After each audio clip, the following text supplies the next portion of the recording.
आणि आजच्या महत्त्वाच्या बातम्या आपण पाहूया।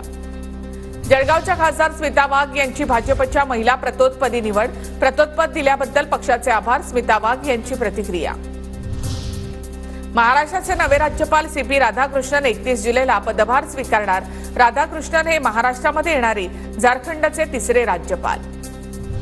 मराठमोळ्या मल्लखांबपटूंनी पॅरिसचं मैदान गाजवलं। इंडिया हाऊसमधील मल्लखांब खेळाच्या प्रात्यक्षिकांना अभूतपूर्व प्रतिसाद लाभलेला आहे।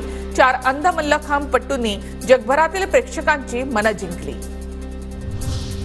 वरळीमध्ये पुन्हा हिट अँड रनची घटना। ठाण्यातील अत्तर व्यावसायिकाच्या गाडीने तरुणाला उडवलं। घटनेवेळी गाडी ड्रायव्हर चालवत असल्याची माहिती।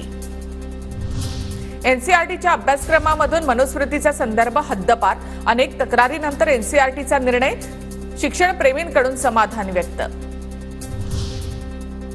एमपीएससीने 20 मार्च 2024 ला प्रसिद्ध केलेल्या तात्पुरत्या निवड यादीमधील दिव्यांग उमेदवारांची फेरवैद्यकीय तपासणी होणार। 8 उमेदवारांची प्रमाणपत्र खरी आहेत का याची तपासणी मॅटच्या आदेशानुसार होणार। साखरेचा किमान विक्री दर वाढवण्याबाबत केंद्र सरकार लवकरच निर्णय घेणार।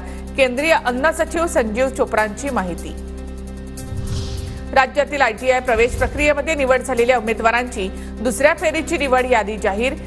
51,099 उमेदवारांना प्रवेशाची संधी। 29 जुलै ते 2 ऑगस्टच्या दरम्यान दुसऱ्या यादीचे प्रवेश होणार। दिल्लीमध्ये आयएएस कोचिंग सेंटर दुर्घटनेनंतर एमसीडीची मोठी कारवाई। तळघरातील 13 कोचिंग सेंटर सील।